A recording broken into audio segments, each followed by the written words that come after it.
Hey guys, it's Surya today with week 3 of photography for Inspiration Fine Arts.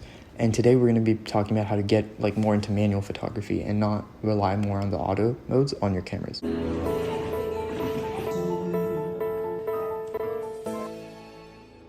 And the most important thing to do that is to realize this, to understand this, the exposure triangle.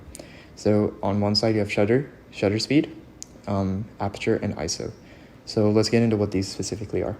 So shutter speed is how fast your shutter releases on the camera.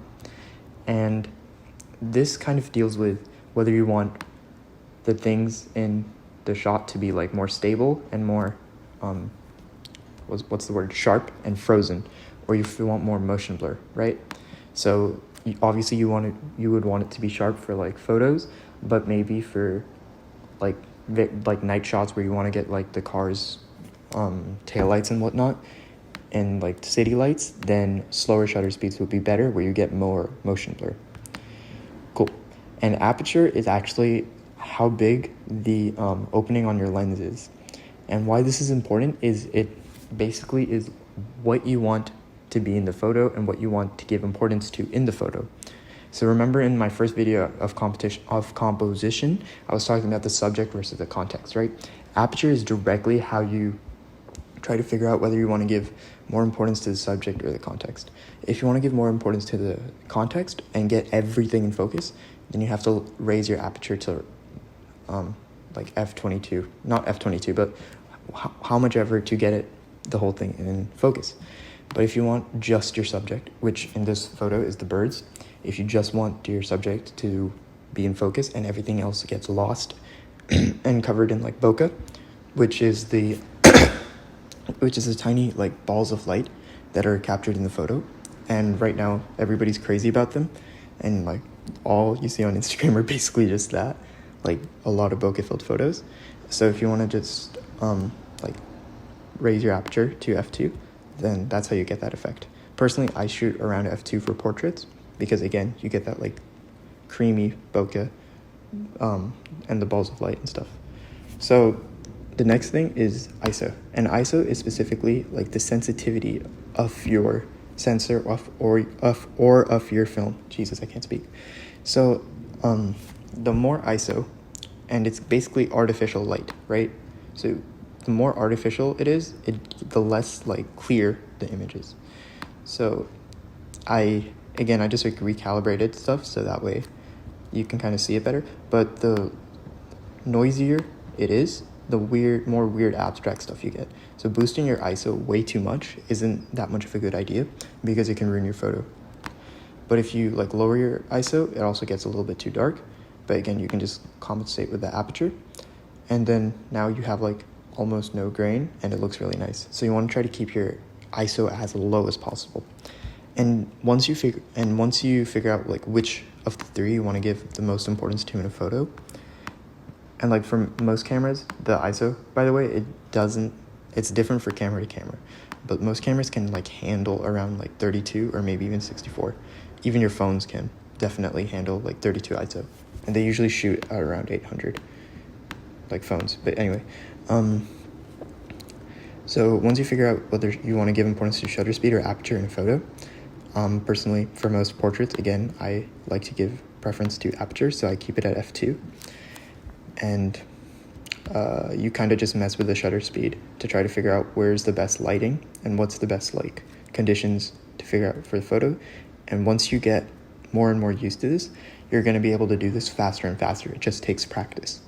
And if and also since it's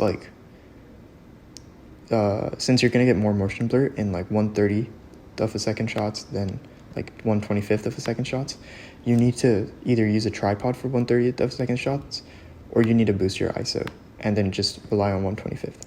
That way you don't have any of the weird camera shake when you take your photo, and the person's face, if you're taking a portrait, doesn't get warped or distorted.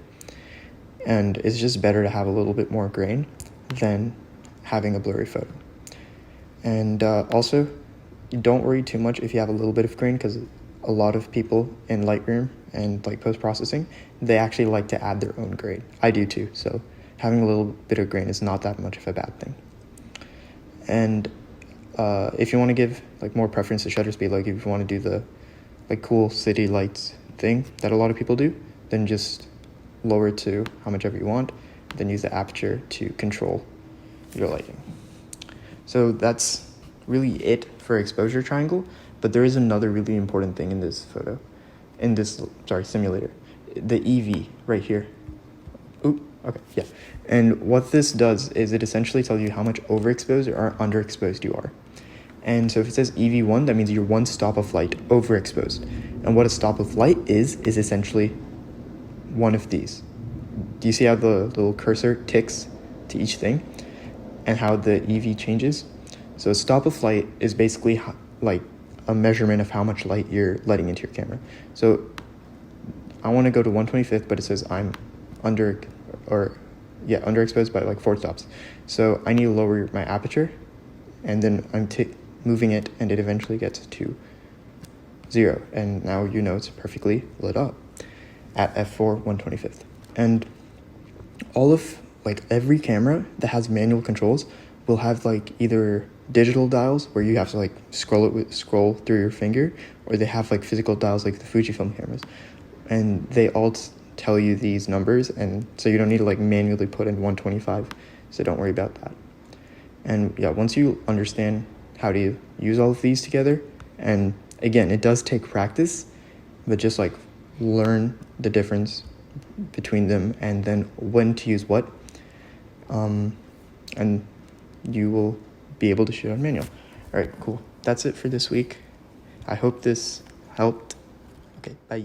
Hi, we are your IFA co-founders. I'm Ellie. And I'm Miriam. And thank you so much for watching our videos. You guys can learn more about our cause down below at our website, www.inspirationfinearts.org. And if you like this video, make sure to subscribe to our YouTube channel. We couldn't be where we are without the support of you guys, so make sure to send in videos of the things that you've learned during classes and pictures of the art that you completed. Everything you send in will be featured on all our social media platforms. Thanks for supporting us, and until next time, Go find your inspiration.